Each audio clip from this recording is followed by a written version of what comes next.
दोस्तों, उत्तर प्रदेश का एक इलाका लगता है बसखारी।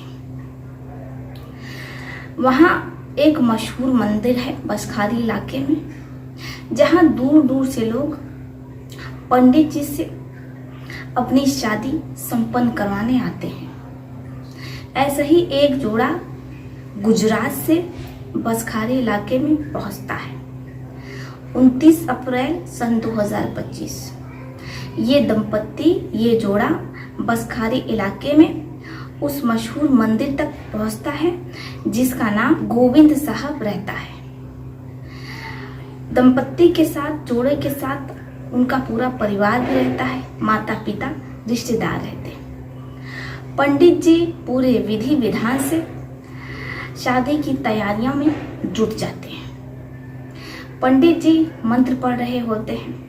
इसके बाद दूल्हा दुल्हन फेरे लेने के लिए खड़े होते हैं। अभी सिर्फ 4 फेरे ही हुए होते हैं, तभी अचानक मोटरसाइकिल से वहां कुछ लोग आ जाते हैं और वो दूल्हे के सामने ही, दुल्हन के ससुराल वाले मायके वालों के सामने ही वो दुल्हन को मोटरसाइकिल पर अगवा करके लेकर के चले जाते हैं।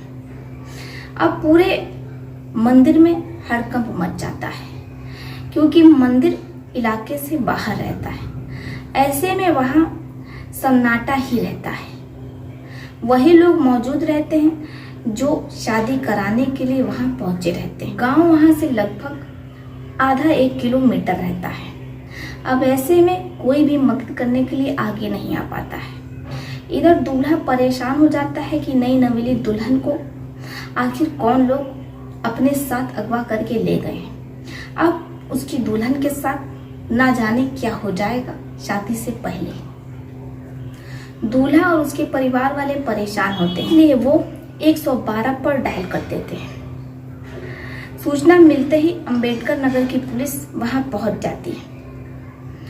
अंबेडकर नगर पुलिस चारों ओर नाकाबंदी करवा देती है।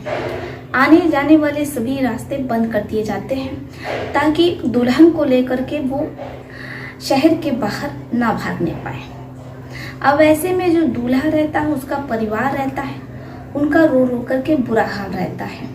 जाहिर सी बात है, किसी की भी बहू बेटी के साथ अगर ऐसा होगा, उनका भी कुछ ऐसा ही हाल होगा। इधर मायके वालों को ये लग रहा था कि अगर उनकी बेटी मिल भी गई तो फिर ससुराल वाले तो शादी से इनकार कर देंगे और बारात वापस लौट जाएगी, क्योंकि अब तक तो दुल्हन के साथ वो सब कुछ हो चुका होगा जो कि दूल्हा 7 फेरे लेने के बाद, शादी के बाद अपने घर पर ले जा करके दुल्हन के साथ करता।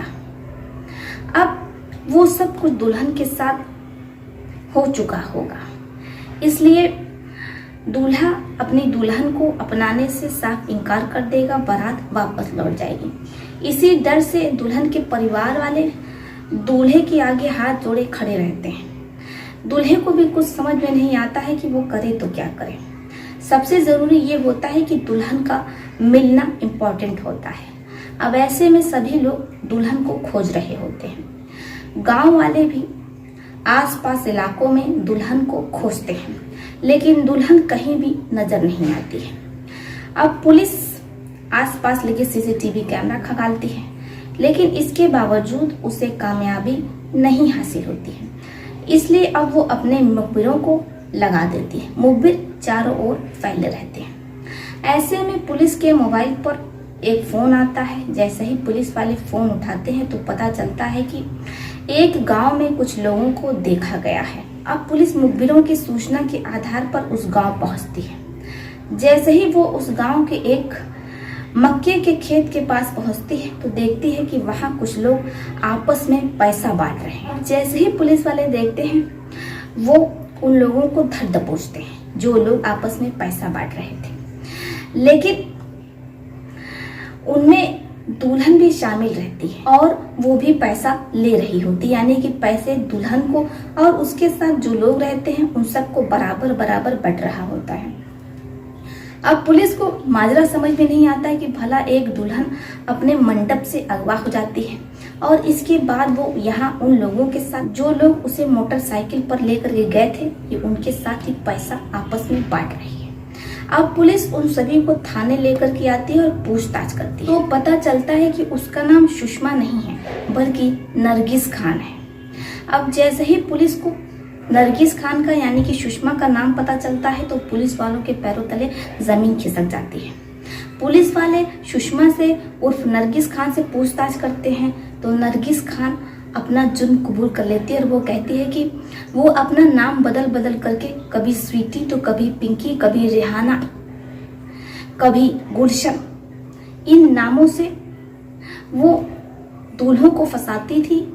और जब शादी के मंडप में वो पूरे जेवर पहन करके वहाँ 7 फेरे ले रही होती है तभी उनके वो लोग आते हैं जो कि इनके साथ मिले होते हैं और उसे वहां से मोटरसाइकिल पर बैठा करके लेकर चले जाते हैं। पुलिस वालों को सुषमा के यानी कि नरगिस खान के पास से 50,000 नकद, 4 मंगलसूत्र, 13 मोबाइल और एक लैपटॉप बरामद करती है। इसके बाद पुलिस वाले सुषमा उर्फ नरगिस खान को धोखाधड़ी के आरोप में अरेस्ट करती है और उसके साथ उनके सभी साथियों को जेल भेज देती है। पुलिस वाले सुषमा और उसके बाकी साथियों को खोज रहे हैं। आशा करते हैं दोस्तों कि आपको ये सच्ची घटना बेहद पसंद आई। आशा करते हैं दोस्तों कि आपको इस सच्ची घटना से सीखने और समझने को मिला होगा कि ऐसे ही किसी महिला पर भरोसा नहीं कर लेना चाहिए। चलिए फिर चलती हुई मिलती हैं आपसे किसी और सच्ची घटना में। तब तक के लिए आप अपने परिवार का ध्यान रखिए। आदाब, सत श्री अकाल, नमस्कार।